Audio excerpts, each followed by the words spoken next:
ನಟ ದರ್ಶನ್ಗೆ ಇವತ್ತು ಬಹುದೊಡ್ಡ ದಿನ. ದರ್ಶನ್ ಪಾಲಿಗೆ ಇವತ್ತು ಮಹತ್ವದ ದಿನ ಅಂತ ಹೇಳಿದ್ರು ಕೂಡ ತಪ್ಪಾಗೋದಿಲ್ಲ. ಈವರೆಗೆ ಬೇಲ್ಗಾಗಿ ಕಾದು ಕಾದು ಸುಸ್ತಾಗಿರುವಂತಹ ದರ್ಶನ್ಗೆ ಇವತ್ತು ನಿರ್ಣಾಯಕ ದಿನ ಆಗತ್ತೆ. ದರ್ಶನ್ಗೆ ಜೈಲ ಅಥವಾ ಬೇಲ ಅನ್ನುವಂತಹ ವಿಚಾರಕ್ಕೆ ಸಂಬಂಧಪಟ್ಟಂತೆ ಇವತ್ತು ನಿರ್ಣಾಯಕ ಆಗುವಂತಹ ಸಾಧ್ಯತೆ ಇದೆ. ಇವತ್ತು ಹೈಕೋರ್ಟ್ನಲ್ಲಿ ದರ್ಶನ್ ಜಾಮೀನು ಅರ್ಜಿ ವಿಚಾರಣೆಯಾಗತ್ತೆ. ಮತ್ತೆ ದರ್ಶನ್ ಅವರ ಜಾಮೀನು ಅರ್ಜಿಯ ವಿಚಾರಣೆ ಇವತ್ತು ಆರಂಭ ಆಗುತ್ತೆ. ದರ್ಶನ್ ಸೇರಿ ಒಟ್ಟು 6 ಜನ ಆರೋಪಿಗಳ ಜಾಮೀನು ಅರ್ಜಿ ವಿಚಾರಣೆಯಾಗಲಿದೆ. ಇನ್ನು ದರ್ಶನ್ ಅವರು ರೆಗ್ಯುಲರ್ ಬೇಲ್ಗಾಗಿ ಕೂಡ ಅರ್ಜಿ ಸಲ್ಲಿಕೆ ಮಾಡಿದ್ರು. ರೆಗ್ಯುಲರ್ ಬೇಲ್ಗಾಗಿ ಅರ್ಜಿ ಸಲ್ಲಿಕೆ ಮಾಡಿರುವಂತಹ ಅರ್ಜಿಯ ವಿಚಾರಣೆ ಕೂಡ ಇವತ್ತು ನಡೆಯುತ್ತೆ. ಇನ್ನು ನಿರಂತರವಾಗಿ ಮುಂದೂಡಿಕೆಯಾಗ್ತಾ ಬರ್ತಾ ಇದೆ ಅರ್ಜಿಯ ವಿಚಾರಣೆ. ಹೀಗಾಗಿ ಇವತ್ತಿಗೆ ಮುಂದೂಡಿಕೆಯಾಗಿದ್ದಂತಹ ವಿಚಾರಣೆ ಇವತ್ತು ಮಧ್ಯಾಹ್ನ ಆರಂಭವಾಗಲಿದೆ. ಇವತ್ತು ಕೂಡ ದರ್ಶನ್ ಅವರ ಜಾಮೀನು ವಿಚಾರಕ್ಕಾಗಿ ಹೈಕೋರ್ಟ್ನಲ್ಲಿ ವಾದ ಪ್ರತಿವಾದ ನಡೆಯಲಿದೆ.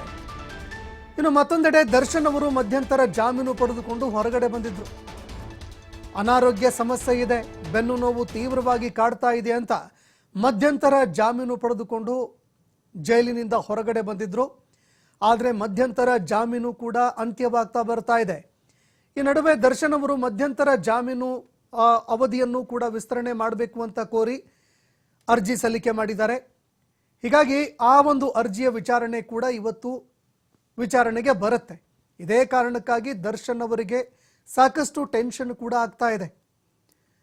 ಈ ವಿಚಾರಕ್ಕೆ ಸಂಬಂಧಪಟ್ಟಂತೆ ಈ 2 ಅರ್ಜಿಗಳಿಗೆ ಸಂಬಂಧಪಟ್ಟಂತೆ ತೀರ್ಪು ಏನಾಗುತ್ತೆ ಅನ್ನುವಂತಹ ತಲೆನೋವು ದರ್ಶನ್ ಅವರಿಗೆ ಕಾಡ್ತಾ ಇದೆ. ಹೀಗಾಗಿ ದರ್ಶನ್ ಅವರ ಸಂಪೂರ್ಣ ಚಿತ್ತ ಇವತ್ತು ಹೈಕೋರ್ಟ್ನತ್ತ ನೆಟ್ಟಿದೆ. ಈಗಾಗಲೇ ಆರೋಪಿಗಳ ಪರ ವಕೀಲರು ವಾದ ಮಂಡನೆ ಮಾಡಿದ್ದಾರೆ. ಅವರ ವಾದ ಮುಕ್ತಾಯ ಆಗಿದೆ. ಇವತ್ತು ಆಕ್ಷೇಪಣಾ ವಾದವನ್ನು ಎಸ್ಪಿಪಿ ಪ್ರಸನ್ನ ಕುಮಾರ್ ಅವರು ಮಂಡನೆ ಮಾಡಲಿದ್ದಾರೆ. ಹೀಗಾಗಿ ದರ್ಶನ್ ಅವರಿಗೆ ಜೈಲ ಬೇಲ ಇದೆಲ್ಲವೂ ಕೂಡ ಇವತ್ತು ಇತ್ಯರ್ಥ ಆಗುತ್ತೆ. ನ್ಯಾಯಮೂರ್ತಿಗಳು ಇವತ್ತೇ ತೀರ್ಪು ಪ್ರಕಟ ಮಾಡಬಹುದು ಅಥವಾ ತೀರ್ಪನ್ನು ಮುಂದಿನ ದಿನಗಳಲ್ಲಿ ಕಾಯ್ದಿರಿಸಲೂಬಹುದು. ಹೀಗಾಗಿ ದರ್ಶನ್ ಅವರ ಜಾಮೀನು ಭವಿಷ್ಯ ಏನಾಗತ್ತೆ ಅನ್ನುವಂತಹ ಪ್ರಶ್ನೆ ಈಗ ಕಾಡ್ತಿರುವಂಥದ್ದು.